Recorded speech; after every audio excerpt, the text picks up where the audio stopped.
Mesdemoiselles, mesdames, messieurs, bonsoir, bonsoir ou bonjour. Je ne sais pas à quelle heure vous regarderez ce film. En tout cas, je peux vous dire que cette rubrique, le Dico de la Tchouve ou Dictionnaire de la Teshuvah, a été faite pour celles et ceux d'entre vous qui font partie de cette population, 1 million de gens environ, d'après Rav Scherter, un des grands rabbinim d'Israël, 1 million de gens qui ont fait tchouva depuis les 30 dernières années. Qu'est-ce que c'est faire tchouva? C'est négocier un grand virage. Les grands virages, comme chacun le sait bien, peuvent se terminer dans le décor. On vous conseille sur le couple, on vous conseille sur l'éducation, on vous conseille sur vos investissements financiers, on vous conseille sur les ressources humaines dans les entreprises. On vous conseille sur le futur, on vous conseille sur le présent. Moi, pour ma part, Bezrat Hashem, avec l'aide d'Hachem, je vais tenter de vous conseiller sur le passé. Qu'est-ce que cela signifie? Je vais tenter de vous aider à régler les comptes avec le passé pour pouvoir cheminer dans la Simcha tranquillement sur cette route qui s'appelle la Tchouva. Pourquoi? Faire Tchouva, c'est tout remettre en cause. On quitte le chemin des Saves pour rentrer dans le chemin de Yaakov. Autrement dit, on tourne et on laisse tout tomber.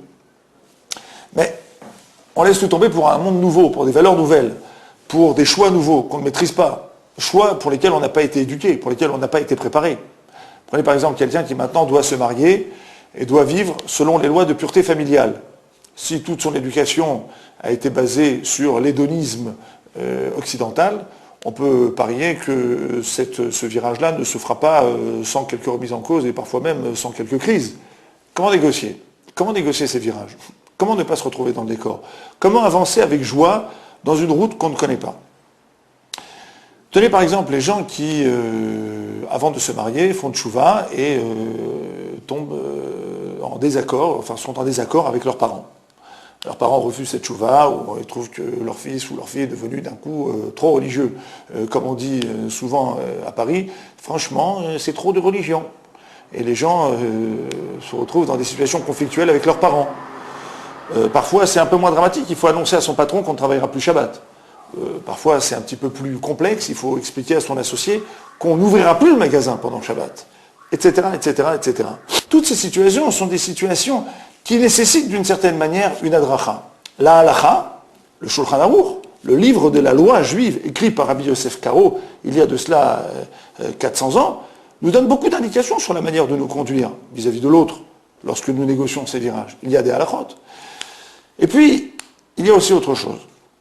Au fond, nous sommes habitués à vivre nos choix dans une ambiance de conflit.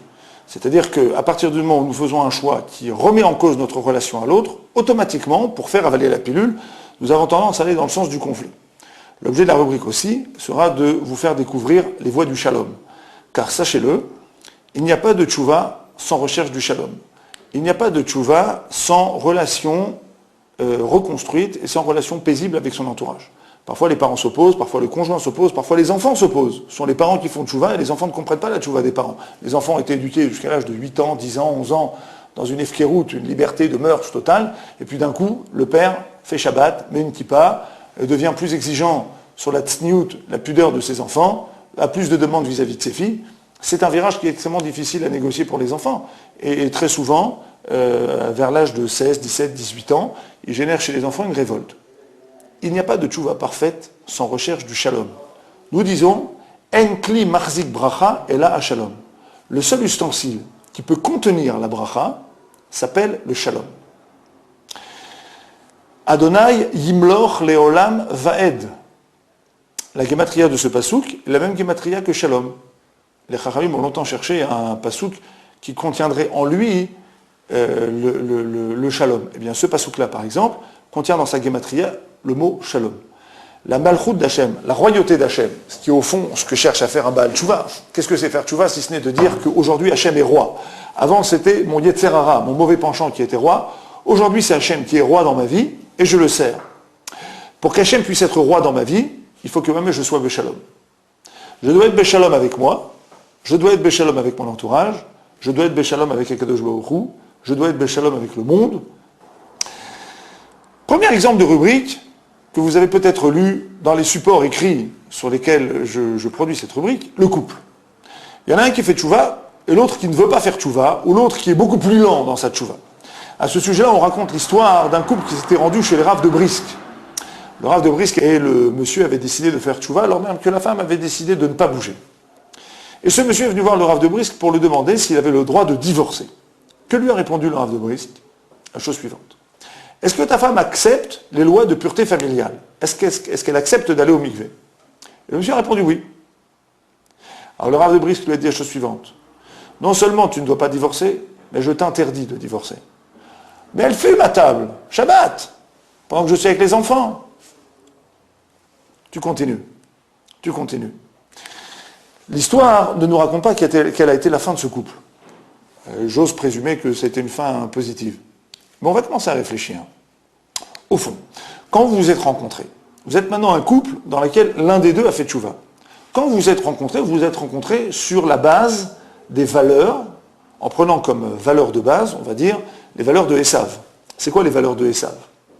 Ésaü, le frère de Yaakov, on nous parle de lui en disant que Vaïvez Esav et Abechora. C'est le premier mot qu'on emploie à son sujet.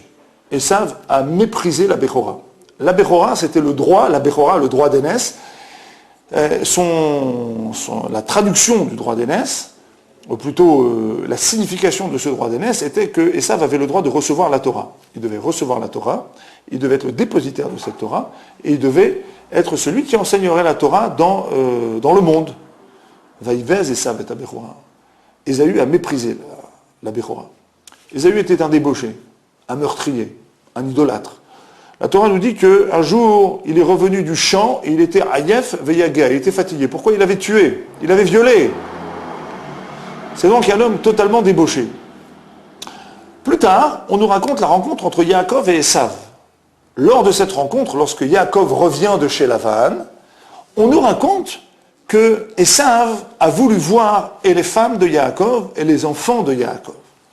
L'un des enfants de Yaakov, Yosef, ne s'est pas prêté à ce jeu. Il s'est dressé devant Esav et a empêché Esav de regarder sa mère, Rachel en français. Pourquoi? Il ne voulait même pas que le regard de ce rachat, de cet homme mauvais, puisse être posé sur sa mère. Le simple fait que ce regard soit posé dessus était pour lui une source de problème. Nous voyons ici que dans la confrontation entre le monde occidental et le monde de la Torah, entre ce que nous vous proposons et ce que les autres vous proposent, c'est que les autres vous proposent de vivre tout à découvert. Nous vous proposons, pour vivre heureux, de vivre caché. Alors vous allez me dire, encore, ça, il nous faut un sale coup, là. Hein. Vivre caché, c'est quoi? Ça veut dire quoi? Reclus, contrit, attristé, écrasé. Non, on vous propose autre chose. On vous propose de vivre dans un univers qui est l'univers de la tzniut. C'est-à-dire un univers dans lequel vous construisez une relation intime avec tout ce qui vous entoure. Une relation d'intimité, une relation de vérité, une relation de ce qu'on appelle en hébreu la pnimut, c'est une relation d'intériorité, une relation dans laquelle vous ne fonctionnez pas sur des valeurs superficielles. Nous vous proposons de fonctionner sur des valeurs authentiques, sur des valeurs de vérité, dans la relation à l'autre, dans la relation au monde, dans la relation au mitzvot, dans la relation à Dieu. C'est ce que nous appelons en hébreu la tzniut. On traduit ça en français par la pudeur. La pudeur, c'est le bout de la chaîne. La pudeur, c'est la traduction dans les comportements, la manière dont un homme et une femme doivent se comporter en privé ou en société. Mais ce n'est que le bout de la chaîne. En vérité, la tzniut, le mot tsanoua, ve'atznea alechet, nous dit le pasuk. Il faut avancer dans la tzniut, il faut avancer avec une certaine retenue. Il faut avancer en ne dévoilant. Nous ne sommes pas obligés de tout dévoiler. Je vous mets un exemple très simple. Lorsqu'un homme et une femme se marient, si un des spectateurs dit « Ah, le khatan et la kala, ce soir, quand ils vont se retrouver, ils vont être très heureux », faisant référence à leur vie intime, il fait ce qu'on appelle nivulpé. Tout le monde sait très bien que le khatan et la kala, lorsqu'ils se marient, vont avoir une vie intime. Est-ce qu'on est obligé d'en parler? Nivulpé, c'est une des raisons, nous dit la Gemara, pour lesquelles beaucoup de malheurs s'abattent sur Israël. Ça fait partie des règles de la tzniut, de savoir que des choses peuvent exister, mais il n'est pas bon d'en parler. En tout cas, pas avec n'importe qui, n'importe où et n'importe quand. Revenons maintenant sur le couple. Vous avez beaucoup de cas dans lesquels une personne va faire tchouva, un des deux conjoints va faire tchouva, l'autre ne va pas faire tchouva. Et donc, par conséquent, il va se créer un déséquilibre. On a dit, ils ont démarré tous les deux sur les valeurs de Esav. Le Khatan, en vérité, faisait Shabbat, et sorti, une fois que le Shabbat se terminait, à la sortie de la choule, il fonçait à la boîte de nuit la plus proche pour rencontrer les copains et les copines. Ça s'appelle aussi vivre avec les valeurs de Esav. Vous savez que Esav avait l'habitude de poser des questions halachiques à son père, Yitzhak. Il lui demandait, est-ce qu'on peut prélever le maaser, la dîme, sur le foin ou sur la paille? C'est-à-dire, en vérité, on sait très bien qu'on ne peut pas le faire, mais lui avait l'habitude de poser des questions halachiques qui étaient en fait d'un niveau très faible. En vérité, la faiblesse de sa relation avec la Torah, la faiblesse de sa relation avec Hachem, se traduisait dans ce questionnement. Il arrive parfois que quelqu'un ait une relation avec la Torah, il fait Shabbat, mais la faiblesse de sa relation est telle qu'une fois que Shabbat se termine, il court dans la boîte de nuit la plus proche, où il va rencontrer sa femme, la boîte de nuit la plus proche, la soirée la plus proche, les retrouvailles copains-copines les plus proches. Et donc il y a un couple qui va se créer, dans une ambiance qui n'est pas une ambiance de tsniout. On passe devant le rabbin et on décide cette fois-ci d'aller dans un chemin un petit peu plus proche de ce que la Torah nous demande. Et puis après, la tchouva va se déclencher. Un des deux décide, cette fois-ci, de négocier un grand virage, et donc de faire rentrer en force plus de tsniout, plus de cacheroute, plus de Torah dans sa maison. Et l'autre ne veut pas suivre. Question numéro 1. Question numéro 1 que nous posons aux négociateurs de ce grand virage. Le grand patron, celui qui est maître de nos destinées là-haut, combien de temps il t'a attendu avant que tu fasses tes chouvas? 1 an, 2 ans, 3 ans? En tout cas, il t'a attendu. Et il t'a laissé le temps de venir. Mieux que ça. Lorsque tu es revenu, il t'a accueilli à bras ouverts.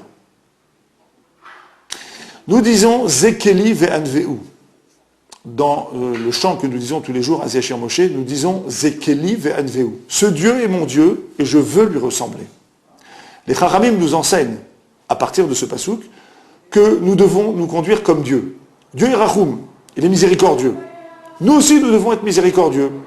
Dieu est Chanoun. Dieu est Erech Hapaim. Il met du temps à se mettre en colère.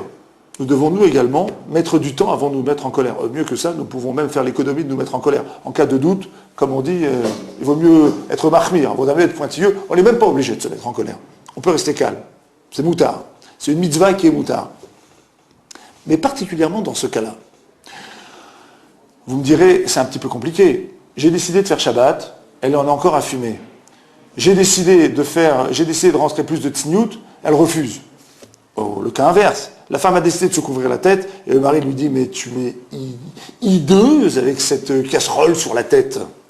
J'ai décidé de faire Shabbat, et le mari qui me dit, franchement, tu as l'air d'illuminer avec tes nérodes de Shabbat. Alors avant de faire tchouva, on est des allumés, et une fois qu'on a fait tchouva, on devient des illuminés. C'est compliqué. Comment on va faire? L'objet de la rubrique, c'est bien sûr de vous donner la Torah chez Birtav, la Torah écrite, des conseils que l'on peut donner dans ce genre de situation. Pour les cas particuliers, envoyez-moi un email, venez me voir au 6 Rechov Shimon à Baka, dans le quartier de Baka à Jérusalem, au Beth Midrash de Kesher, tous les soirs à partir de 20h30. J'anime là-bas des groupes d'études. J'aurai le plaisir, je serai heureux de vous recevoir et de pouvoir vous donner des conseils. Mais mon objet, c'est de vous donner la Torah chez Birtav, la Torah écrite de ce que vous devez savoir dans un certain nombre de situations. Quelle est la Torah chez Birtav, la Torah écrite de ce genre de situation? Situation conflictuelle entre deux personnes qui n'avancent pas à la même vitesse. La Torah chez Birtav, la Torah écrite, la loi écrite minimale de ce genre de situation s'appelle Savlanut. En français, nous traduisons ça par le mot patience. Tournons-nous vers la Torah. Elle nous explique le contenu réel et authentique de chacun des mots que nous utilisons en Lachon HaKodesh, en hébreu. Il y a un homme au sujet duquel il est écrit qu'il était anav, qu'il était modeste. Rashi explique, cet homme était Shafel Vesavlan. De qui s'agissait-il? De Moshe Rabbeinu. On nous dit que Moshe Rabbeinu était modeste. Et Rashi, sur place, le commentateur donc, de la Torah, le commentateur le plus lu, et celui qui nous explique le pshat, le sens littéral des versets, traduit sur place en nous disant, il était Shafel, humble, nous disons en français, et Savlan, c'était quelqu'un qui était patient. Que signifie le mot anav, modestie? Vous savez, on nous dit que Moshe, il était moins consistant que son ombre. Vous savez ce que c'est l'ombre? L'ombre, c'est l'absence de lumière. Et vous savez ce que c'est la lumière? C'est de la non-matière. Moshe Rabbeinu, il était moins consistant que l'absence de lumière, qui elle-même n'est pas de la matière, ça veut dire qu'il était moins que l'antimatière de la non-matière. C'est-à-dire que Moshe Rabbeinu, au sens premier du terme, n'était, nous aurions dit, rien. Comment se dit le mot « je » en hébreu? Ani, moi. Ani est formé des lettres Aleph, Nun, Yud. Si vous intervertissez le sens des lettres, Ani signifie Ein, rien. Nous disons dans Pirkei Avot, dans les maximes de nos pères, Im Ein Ani li mili. Im Ein Ani. Si mon moi, je sais qu'il n'est rien, alors je peux commencer à me poser la question de savoir qui je suis. Voici un début d'explication, voici un début de Torah chez Birtav, voici un début de Torah écrite pour gérer cet inévitable conflit entre deux conjoints qui n'avancent pas à la même vitesse. Toi qui fais tchouva, on t'a longtemps attendu, le grand patron t'a longtemps attendu. Maintenant que tu es là, tu veux le faire partir? Ish veisha zachu shrina benehem. Lorsque l'homme et la femme le méritent, la présence divine repose sur eux. Ah, il y en a un qui fait Shabbat et l'autre qui ne fait pas Shabbat. Mais si tu recherches le shalom, si tu fais preuve de savlanout, si tu fais preuve de patience, alors tu affirmes dans ton couple une des midotes, un des traits de caractère d'Hachem lui-même. Tu mets Hachem dans ta maison. Si tu mets Hachem dans ta maison, tu mets beaucoup de bracha dans ta maison. Donc par conséquent, la savlanout ici, on le comprend, devient un ustensile pour amener la paix dans le ménage, et éviter que la paix déménage, et donc par conséquent, provoquer un miracle, car la présence de Dieu signifie toujours miracle. Lorsque l'on nous dit dans la littérature des sages que Dieu est présent dans un endroit, ça veut dire que la possibilité qu'il se produise des miracles est une possibilité statistique, on va dire plus élevée.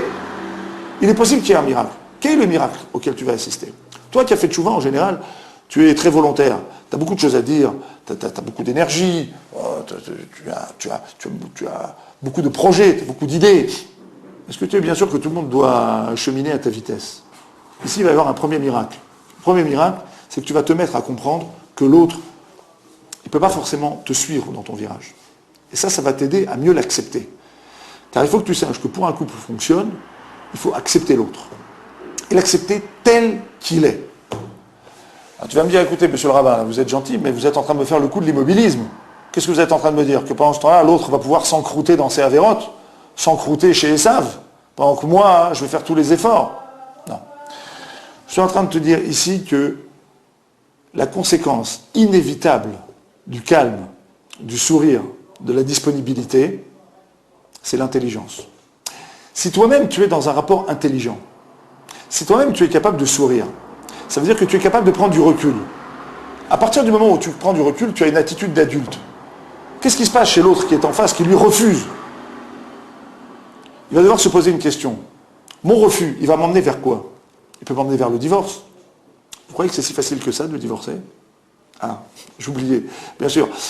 Avant de divorcer, c'est toujours la même chose. Ouais, c'est facile, c'est la solution facile. 60% des mariages célébrés chaque année dans les diverses institutions françaises, consistoriales ou non consistoriales, se soldent par des divorces. Ce qui signifie que beaucoup de gens n'ont pas compris ce message de la patience. Mais dans les milieux dans lesquels on observe Torah et mitzvot, la statistique nous dit qu'il y a à peu près 5 à 8% de divorces. Et vous me direz, il y a combien de gens malheureux? Je vous répondrai très simplement, très peu. Pourquoi? Parce qu'il y a beaucoup de gens qui font des efforts, il y a beaucoup de gens qui sont savlanes. Si tu comprends que la savlanout, la patience, c'est en fait une manière d'amener le shalom dans ta maison, c'est-à-dire en fait d'amener Dieu dans ta maison, c'est-à-dire en fait d'amener des miracles dans ta maison, tu ne peux pas être malheureux. Ah, vous me dire, c'est difficile. Je me fais insulter une fois par semaine par mon conjoint. Je sens le mépris. Je sens la colère. Je sens le refus. Mais de la même manière que le temps est le plus fidèle ami de la vérité, alors la patience est le plus fidèle ami du shalom. Trouver d'autres moyens de fabriquer le shalom.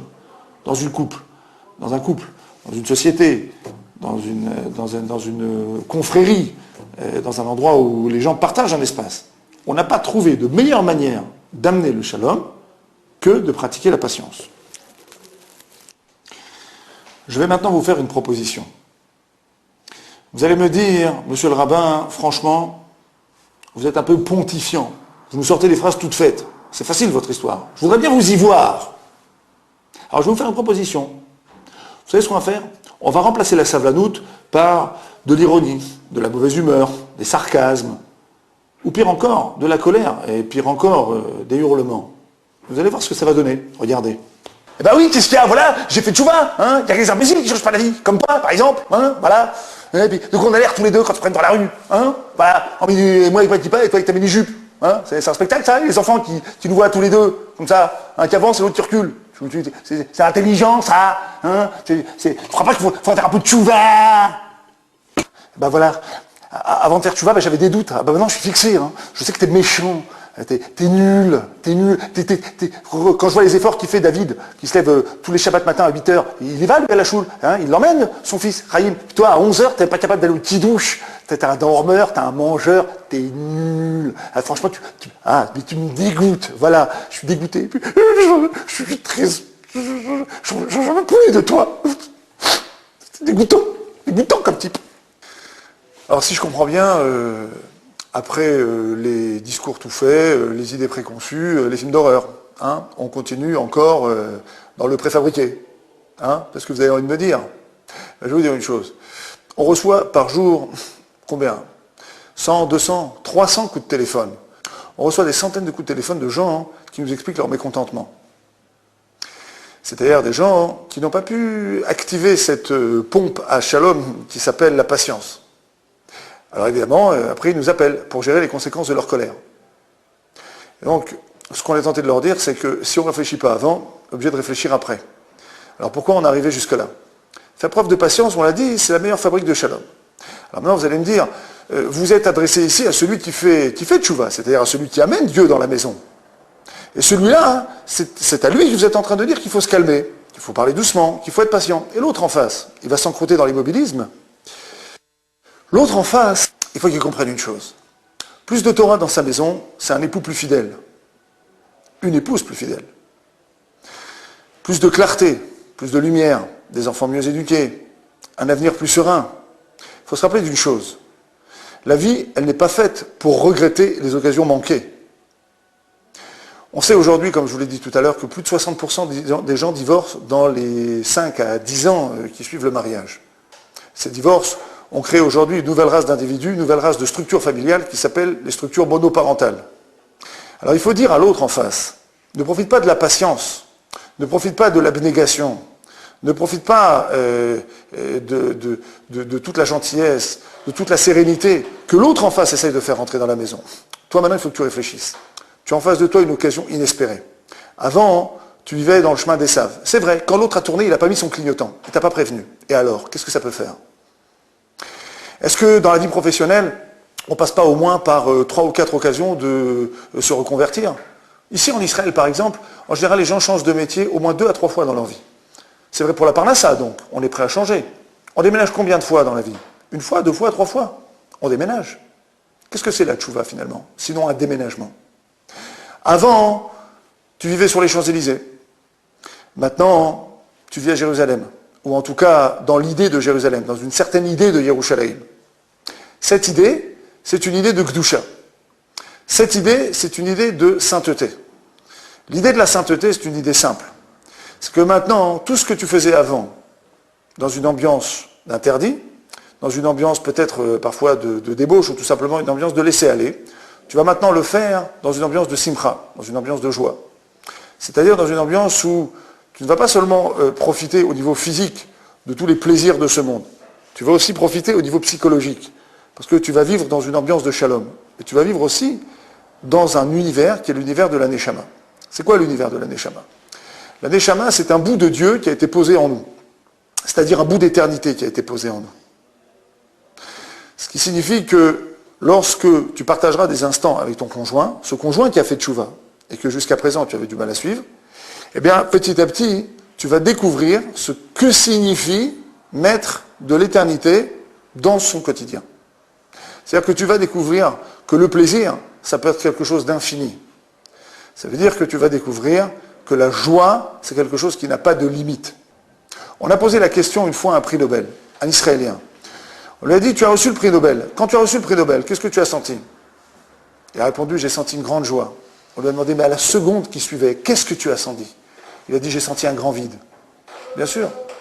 Ce prix Nobel, c'était pourquoi? Récompenser un effort scientifique, philosophique, technique. Et le lendemain, qu'est-ce qui reste de tout ça? Des souvenirs. C'est peut-être ça la différence entre le plaisir que nous te proposons, que te propose ce nouveau conjoint qui est là, qui a fait tchouva, et ce plaisir, le plaisir d'Esav. Sache que lorsque nous avons du plaisir, la trace de ce plaisir reste éternellement.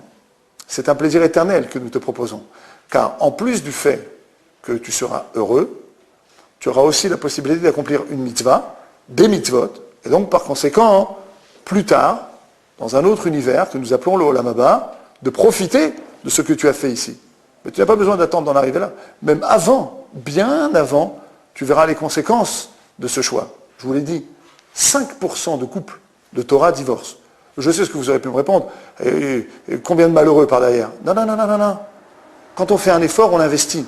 Quand on investit, effectivement, on n'a pas la tête tranquille de celui qui est là, dans la rue, comme ça, qui se promène dans la vie. Effectivement, quelqu'un qui investit, c'est quelqu'un qui doit faire des efforts. Effectivement, quelqu'un qui fait des efforts, il n'a pas le même vécu que quelqu'un qui n'en fait pas, que quelqu'un qui vit dans ce qu'on appelle la hefkerut, le laisser-aller le plus total. L'effort, l'investissement, ça suppose une certaine volonté, et quand on a fait acte de volonté, effectivement, on est obligé de se bouger. Alors effectivement, on n'a pas toujours l'air insouciant. C'est pas très grave. C'est pas très grave. L'insouciance, l'oisiveté, elle n'a jamais apporté de bonnes choses dans le monde. La Gemara, quand elle s'exprime sur l'insouciance, dit que l'insouciance et l'oisiveté amènent à la folie. Et au fond, 60% de divorce, est-ce que c'est pas une folie? Est-ce que c'est pas une folie de construire des familles qu'on détruit? De mettre au monde des enfants qui n'auront plus de parents? Est-ce que c'est pas une folie de faire semblant de vivre lorsqu'en fait, on a déjà programmé la mort de son couple? Est-ce qu'au fond, c'est pas un problème de dire oui le jour du mariage et non le lendemain de la naissance du premier enfant? Donc nous vous proposons aujourd'hui un double pari. Le pari de la patience, c'est le pari de la savlanout, mais nous vous proposons aussi le pari du courage. À quoi ça sert? Tout simplement à maintenir une famille en état de vie, tout simplement, et pas en état de respiration artificielle. Une vraie famille, c'est une famille dans laquelle, de toute façon, le père et la mère devront faire des efforts. Sans effort, les couples ne tiennent pas. Lorsqu'un des deux fait tchouva, c'est-à-dire qu'il propose une nouvelle dimension au couple, ça veut dire que maintenant il lui propose des nouveaux horizons. Des nouveaux horizons, alors il faut savoir voyager. Bon courage.